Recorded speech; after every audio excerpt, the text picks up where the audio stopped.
Good evening friends, ETA business school में आपका स्वागत करता हूं। आइए चलते हैं हम एपिसोड नंबर 21 में। ये episodes skill based learning episodes हैं। इन एपिसोड्स को के द्वारा आप लर्न कर सकते हैं कि किस तरीके से ईटीएफ में काम किया जा सकता है। जो नए इन्वेस्टर्स हैं, स्पेशली नए इन्वेस्टर्स हैं, उनके लिए ये प्रोग्राम है। और खासकर ये होम मेकर्स के लिए इन एपिसोड्स को हमने डेवलप किया है। आइए चलते हैं हम एपिसोड नंबर 21 ऑफ 60 में। बाय और वेट। फ्रेंड्स, ऐसा है कि गूगल शीट आपको बताएगी कि किस तरीके से हम बाय करने के लिए तैयार हैं या हमें अभी इंतजार करना है। ये गूगल शीट आपको बताएगी। Live Google sheet. देखिए फ्रेंड्स, ऐसा है कि हमने अपनी वॉच लिस्ट में 12 ईटीएफ, 1 2 3 4 5 6 7 8 9 10, 10 + 2 12 ईटीएफ। हमने जो 12 ईटीएफ में से एल टी गिल्ड बीस और गिल्ट वाई वाई बीस अगर हम इनको हटा देते हैं, तो जो हमारे टॉप 10 ईटीएफ्स हैं, उसके लिए हमने अपने लिए हमने एक गूगल शीट बनाई है। और गूगल शीट ये इंडिकेट करती है कि हमें इसके अंदर एंटर करना चाहिए या नहीं करना चाहिए। अक्सर होता क्या है कि जैसे ये जो 10 ईटीएफ हैं, इनके चार्ट में हमें बार बार जाकर देखना पड़ता था कि आरएसआई इनका कितना है कितना है। ठीक है। तो उसमें टाइम कंज्यूमिंग प्रोसेस है ये कि जैसे बैंक बीज है तो आपको इसमें देखना पड़ेगा कि कहाँ पर इसका आरएसआई है। इसी तरीके से आपको मॉन 100 में जाना पड़ेगा और देखना पड़ेगा। तो ये मैनुअल प्रोसेस है, इसमें टाइम लगता है। तो इस मैनुअल प्रोसेस को हमने क्या किया है, इसको थोड़ा ऑटोमेट हमने करने की कोशिश की है। और हमने एक गूगल शीट तैयार की है जिसका नाम है टॉप 10 ईटीएफ और रेगुलर इनकम। तो हमने क्या है कि ये जो हमारा ट्रेडिंग अकाउंट है, इसके अंदर हमने जो ईटीएफ हमने लिए हुए हैं, ये 10 ईटीएफ हैं। ये दो ईटीएफ को हमने अलग इसलिए कर दिया, गूगल शीट में इसलिए नहीं लिया क्योंकि ये जो दोनों हैं ईटीएफ, ये अक्सर ये अक्सर 60 से ऊपर ही रहेंगे और रहते हैं। ठीक है, 60 से ऊपर, ये 40 तक नहीं आते हैं क्योंकि इनका ट्रेंड हमेशा ऊपर की तरफ ही रहता है। ये चाहे आपको 10% दें, 12% दें, 15% दें, 20% दें, लेकिन क्या है, ये स्पेशली पार्किंग के लिए, आपको फंड पार्किंग करनी है तो उसके लिए एल टी गिल्ड 20 और गिल्ड 5 वाई 20 है। अगर आपको स्विंग ट्रेड करना है तो ये 10 ईटीएफ है, इसीलिए हमने गूगल शीट में इनको लिया है। तो यहाँ पर देखिए, जैसे हमारा ये जो 10 ईटीएफ है, उन्हीं ईटीएफ को हमने इसमें लिया हुआ है सिक्वेंशली 1 to 10। तो सबसे पहले हमने पीएसयू बैंक बीज लिया है।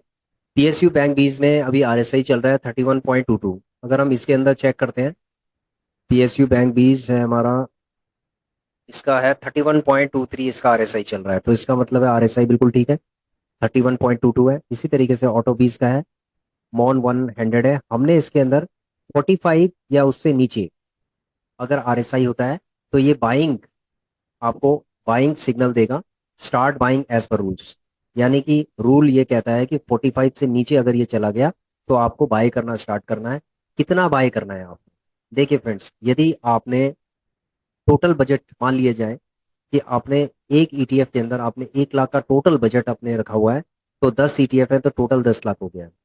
ठीक है, इसी तरीके से आप इसको 25,000 कर सकते हैं, 10,000 कर सकते हैं, 5,000 कर सकते हैं। ईच ईटीएफ का जो भी आपका बजट है, आप इसके अंदर मेंशन कर सकते हैं। मेंशन करने के बाद आप कितनी बार इसको इन्वेस्टमेंट डे का मतलब है कि 5 बार आप इसको इन्वेस्टमेंट कर सकते हैं, 5 बार। हमने 5 बार इसको इन्वेस्टमेंट करना है, यानी कि 5 से इसको डिवाइड करके तो फर्स्ट बाय है वो हमारा कितना होगा, 20,000 के आसपास होगा। तो हमने एक बाय में इसमें 20,000 का ही इन्वेस्टमेंट करना है, उससे ज्यादा हमने इन्वेस्टमेंट नहीं करना है। ठीक है, ये सिस्टमैटिक तरीका है अपने फंड को मैनेज करने के लिए। और प्लस जो आपकी इन्वेस्टमेंट है उसको ये मैनेज करने के लिए ये एक तरीका है। ठीक है, ये सिस्टमैटिक तरीका है, इसको आपको सीखना पड़ेगा। तो फ्रेंड्स, जो टेक्निकल चीजें हैं जैसे आरएसआई है, तो आरएसआई में क्या है कि हमने पीछे काफी इसके अंदर कैलकुलेशंस कर रखी हैं। ठीक है, ये आप देखेंगे 99 डेज की हमने कैलकुलेशंस कर रखी हैं। तो ये जो कैलकुलेशंस है, ये सारा डाटा एनएससी की वेबसाइट से लिया गया है।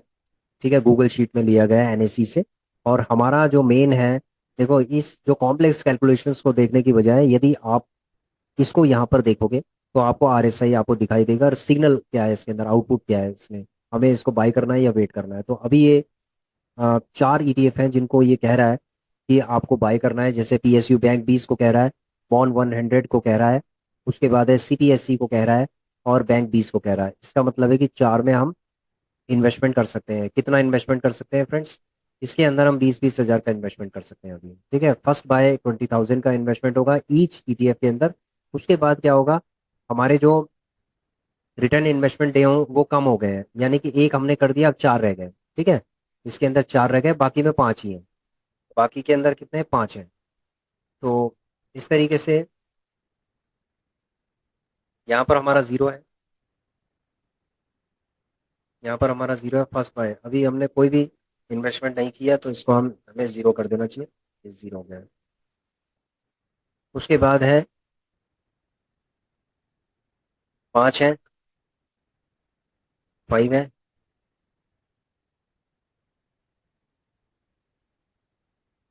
फाइव है। तो इसमें फाइव का मतलब है अभी हमने उसमें इन्वेस्टमेंट नहीं किया है, और हमारा जो बैलेंस बजट है, ठीक है, इसमें 1 लाख ही है। इसमें 80 हज़ार हो गया, क्योंकि 20 हज़ार हम इसमें इन्वेस्टमेंट के लिए हमने तैयारी कर ली है कि इसमें 20 हज़ार हमें इन्वेस्टमेंट करना है। तो जैसे ही हम इन्वेस्टमेंट कर देंगे, तो 20 हज़ार रुपये हमारे टोटल बजट में से 20 हज़ार रुपये निकल जाएंगे, और उसके बाद हमारे 80 हज़ार रुपये रह जाएंगे। तो इस तरीके से ये शीट आगे आपको मेंटेन करनी पड़ेगी, या हम इसको मेंटेन करेंगे।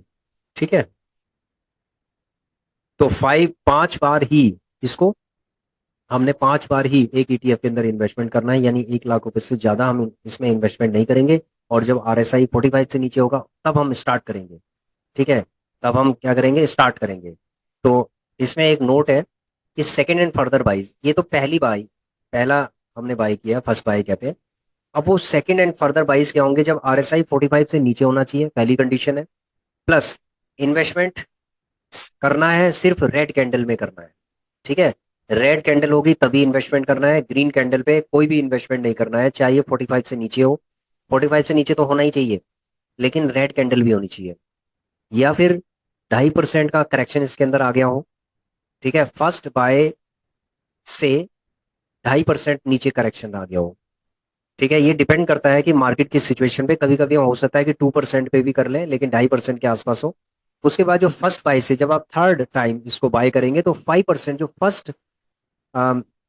जो फर्स्ट बाय जब आपने किया है, तो उससे 5% वो नीचे होना चाहिए। ठीक है, ये हो गया आपका थर्ड बाय। सेकंड बाय, तो ये थर्ड बाय हो गया फॉर द थर्ड बाय। और जो फोर्थ बाय है 7.5%, जो फर्स्ट बाय से 7.5% होना चाहिए नीचे। और जो फिफ्थ बाय है आपका 10% होना चाहिए। यानी जो फर्स्ट बाय है, अगर वहां से 10% ये नीचे चला जाता है, तो आप इसको पांचवी बार बाय कर सकते हैं। ठीक है फ्रेंड्स, तो ये 10% का है टोटल, तो 10% के अंदर ही हम इसको बाय कर सकते हैं। तो ETF मैक्सिमम 10% गिरता है, मैक्सिमम 10% गिरता है यदि वो 45 से नीचे हो RSI, क्योंकि वो ऊपर अगर मान लीजिए 60 से 45 तक आने में वो कम से कम ऑलरेडी 7 से 8% नीचे गिरा होता है, या 10% तक ऑलरेडी वो गिरा होता है। और जब वो गिरा हुआ है, इसका मतलब है कि ओवरसोल्ड जोन में ऑलरेडी है ये। ठीक है, ओवरसोल्ड जोन में ऑलरेडी है, 45 से नीचे आ गया तो इसका मतलब ओवरसोल्ड जोन में चला गया है। अब ओवरसोल्ड जोन में जब हम उसको बाय कर रहे हैं, और उसके बाद भी हम 10% अगर मान लीजिए कि नीचे की तरफ ट्रेंड में उसको ले रहे हैं, तो आप समझ सकते हैं कि ऊपर से, यानी 60 में जब RSI 60 का होगा, उसके बाद जब वो नीचे गिरा है, तो इसका मतलब वो 20% नीचे गिर चुका है। ठीक है, 20% नीचे गिर चुका होगा, अगर आपको वो एक अपॉर्चुनिटी देता है बाय करने की फिफ्थ लेवल पे। ठीक है, तो आशा करता हूं कि ये आपकी समझ में आ रहा होगा। तो फ्रेंड्स, यहाँ पर इसी डाटा को आपने क्या करना है, आगे इसको बढ़ाते जाना है, बढ़ाते जाना है। तो ये जैसे आपका डाटा डाटा आगे बढ़ता जाएगा, इनपुट आपने इसको देते जाना है। ठीक है, तो आपका क्या होगा, फर्स्ट बाय होगा, जहाँ पर फर्स्ट बाय लिखा है वहाँ सेकंड बाय आ जाएगा। ठीक है, और आपका जो ये आई डे है, ये आपका R1 डे है, यानी फर्स्ट, ये फर्स्ट इन्वेस्टमेंट है आपका। ठीक है, इसी तरीके से सेकंड इन्वेस्टमेंट जब होगा आपका, फर्स्ट सेकंड बाय होगा, तो आपका ये कम हो जाएगा, 3 हो जाएगा। RI डे आपका 3 हो जाएगा, और आपका बैलेंस बजट आपका 60 हो जाएगा।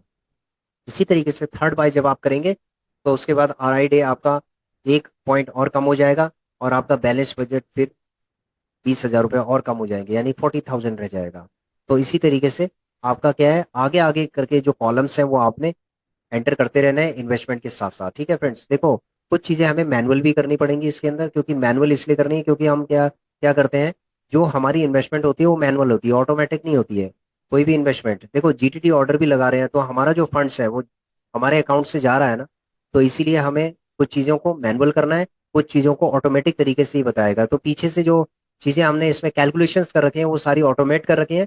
अब आपको अपनी जो प्रॉफिट या जो आपकी इन्वेस्टमेंट है वो आपको इसके अंदर मैनुअल आपको फीड करनी पड़ेगी। तो इस तरीके से आप इसको फीड कर सकते हैं। ठीक है फ्रेंड्स, तो आशा करता हूं कि ये जो गूगल शीट है वो आपकी समझ में आ गया होगा, और हमने इसको सिर्फ 10 ईटीएफ के लिए ही बनाया है, क्योंकि हम इसी इन्हीं ईटीएफ के अंदर हम काम करेंगे। और ये हमने पहले भी आपको बताया था कि ये जो 10 ईटीएफ है ये ऑलरेडी हमने वॉच लिस्ट के अंदर लगा लिए हैं। और फ्रेंड्स, हमने इन्हीं 10 ईटीएफ के ऊपर ही हमने गूगल शीट में हमने पूरी कैलकुलेशंस करके, इसको पूरा कैलकुलेशंस हमने करके, और उसके बाद हमने ये 10 ईटीएफ को हमने इस गूगल शीट के अंदर लिया है। तो अब ट्रेडिंग के लिए हम आरएसआई को देखेंगे, और आरएसआई के बाद ये आउटपुट दिखाएगा, आउटपुट के बाद हम इसको पूरा फीड करेंगे। ठीक है फ्रेंड्स, इसके अंदर अगर किसी का बजट कम है तो वो यहाँ पर कैलकुलेशंस यहाँ पर फीड कर सकते हैं। जैसे सपोज मान लीजिए कि किसी का अगर बजट है टोटल 1 लाख का, तो वो 10-10 हज़ार इसमें कर सकते हैं, 10,000 10,000 10,000 ऐसे करके कर सकते हैं, और उसके हिसाब से फिर वो डिवाइड कर सकते हैं इसको। यानी कि अगर यहाँ 10,000 आ गया तो यहाँ 2,000 का वो लेंगे, यहाँ 2,000 का आएगा, तो उसके हिसाब से ही प्रॉफिट बनेगा। जितना इन्वेस्टमेंट आप करेंगे उसके हिसाब से ही आपको प्रॉफिट बनेगा। ठीक है फ्रेंड्स, देखिए ईटीएफ के अंदर क्या होता है, एक बहुत बड़ी सच्चाई है कि जितना बड़ा इन्वेस्टमेंट होगा उतना ही उसके हिसाब से ही प्रॉफिट बनता है। अगर छोटी इन्वेस्टमेंट होगी तो छोटा प्रॉफिट बनेगा। लेकिन साइकोलॉजी डेवलप करने के लिए और इस चीज को समझने के लिए, लर्निंग के लिए आप छोटे से स्टार्ट कर सकते हैं। आप 10,000 से भी स्टार्ट कर सकते हैं कि 2-2 हज़ार करके आपने सब में जितने 10 ईटीएफ हैं आपने 2-2 हज़ार करके आपने इसके अंदर इन्वेस्टमेंट किया। 2,000 के बाद आपने उसको 2,000 को आपने 5 पार्ट में डिवाइड किया तो 400 के आसपास हो गया। तो 400 आप एक ईटीएफ के अंदर वन टाइम में आप 400 का आप इन्वेस्टमेंट कर सकते हैं, और धीरे धीरे करके आपकी ये इस चीज को आप धीरे धीरे करके बढ़ा सकते हैं। ठीक है, उसको होल्ड कर सकते हैं। होल्ड करने के बाद जब वो 20% 25% का अगर आपको रिटर्न देता है, क्योंकि जब छोटा अमाउंट होता है तो आप लंबे टाइम तक उसको होल्ड कर सकते हैं। यदि आपका बड़ी इन्वेस्टमेंट है, ठीक है, बड़ी इन्वेस्टमेंट है, तो आपका क्या होगा, 2% 3% 5% पे भी आप निकल जाएंगे, क्योंकि बड़ा अमाउंट आप आपने लगा रखा है। आप ज्यादा रिस्क नहीं ले सकते, इसीलिए आपको 2% 3% 5% आपको निकल जाना है उसमें। ठीक है फ्रेंड्स, तो स्विंग ट्रेडिंग में यही चीज़ है कि जिस हिसाब से आपने प्लान किया हुआ है उसको एग्जीक्यूट आपने करना है। तो ये है गूगल शीट। यदि आप चाहते हैं कि ये गूगल शीट का लिंक मैं आपको दे दूं तो आप कमेंट करके बताइएगा, तो मैं ज़रूर इस गूगल शीट को आपको दे दूंगा, ताकि आप भी इसके अंदर चेक करके और आप अपना इसके अंदर इसके अंदर आप इन्वेस्टमेंट कर सकते हैं, इसके अंदर फीड कर सकते हैं। जो भी आप इन्वेस्टमेंट कर रहे हैं इसके अकॉर्डिंग आप कर सकते हैं। तो ये एक तरीके से मार्गदर्शिका यानी एक गाइड की तरह काम करता है। ठीक है फ्रेंड्स, ये मैंने फ्रेंड्स अपने लिए बनाया था, अपने लिए मैंने डिजाइन किया था। तो इसको देख के ही मैं करता हूँ, क्योंकि मैं प्रत्येक ईटीएफ के अंदर मैं बार बार आरएसआई देखूं तो उससे मेरा टाइम बहुत वेस्ट होता है। तो इसीलिए मैं जब एकदम से गूगल शीट खोलूंगा लाइव, जब मुझे दिखेगा तो मैं उसके हिसाब से प्लान कर लूंगा कि भाई मुझे इस ईटीएफ के अंदर इन्वेस्टमेंट करना है और इतना करना है। ठीक है, मैंने इसको देखो ये एक डिसिप्लिन सेट करता है। ये वाला जो आप देख रहे हैं ना कॉलम, टोटल बजट वगैरह ये सब चीजें, ये एक डिसिप्लिन सेट करता है। क्योंकि अगर आप इन चीजों को डिसिप्लिन वे से अगर आप नहीं करेंगे तो क्या होगा कि आप क्या करेंगे, कभी आपके पास सपोज 10 लाख रुपए का फंड है तो आप किसी ईटीएफ के अंदर आप 5 लाख रुपए लगा देंगे, फिर उसके बाद दूसरे ईटीएफ में अच्छी अपॉर्चुनिटी आएगी तो आपके फंड ही नहीं बचेगा उस पर लगाने के लिए। तो इसको इसीलिए पूरा डिवाइड करना जरूरी है। और डिवाइड करने के बाद जो फंड आपका बचा हुआ है, सपोज बचा हुआ है, उसको आप एलटी गिल्ड डीज और गिल्ड 5 बाई 20 के अंदर आप जमा कर सकते हैं। क्योंकि वॉलेट के अंदर अगर आप फंड रखेंगे आपको कुछ नहीं मिलेगा। यदि आप उस फंड को पार्किंग कर देंगे तो आपको फंड आपको अ, उसका आपको रिटर्न मिलेगा। जैसे फॉर एग्जांपल यदि मैं आपको दिखाऊं, यदि देखिए फ्रेंड्स, गिल्ड 5 बाई 20 और एलटी गिल्ड 20 है, तो एक महीने में ये समझ लो कि इसने 6166 रुपए का लगभग 6500 रुपए का लगभग रिटर्न इसने दिया है। ठीक है, 6,000 से 6500 के बीच में इसने आपको रिटर्न दे दिया है। अगर यही फंड आपके वॉलेट के अंदर होता तो आपको यहाँ पर कुछ भी नहीं मिलता, ये 0/0 मिलता, आपको कुछ भी नहीं मिलता आपको। तो गिल्ट 5IBs और LT गिल्ट बीज दोनों ही एक तरीके के बॉन्ड है। और ये बॉन्ड 1.5 महीने के आसपास, ये अगर आपको 2.5% से 3% के आसपास रिटर्न दे रहे हैं तो अच्छी बात है। ठीक है, आपके फंड को ये ग्रो कर रहे हैं। ठीक है फ्रेंड्स। तो यहाँ पर गूगल शीट के अंदर हम क्या कर सकते हैं, उस फंड को अगर मान लीजिए जहाँ पर हमें वेट करना है तो हम अपने फंड को पार्किंग कर सकते हैं। उसके बाद हम, यदि हमें लगता है कि अपॉर्चुनिटी आ रही है, तो हम क्या कर सकते हैं, LT गिल्ड बीस और गिल्ड 5IBs से जहाँ पर हमने पार्किंग किया उससे एग्जिट करके, और उसके बाद हमने जो भी GTT ऑर्डर लगाए हैं या हमें जो ETF बाई करना है, हम उसके अकॉर्डिंग प्लान कर सकते हैं कि ये हमें बाई करना है। ठीक है, एज पर प्लानिंग आपको इन्वेस्टमेंट करनी चाहिए। तो आशा करता हूँ फ्रेंड्स कि आपकी समझ में आ गया होगा कि गूगल शीट में किस तरीके से काम करना है। Thanks for watching our video. Please share, subscribe and like our channel. Thank you.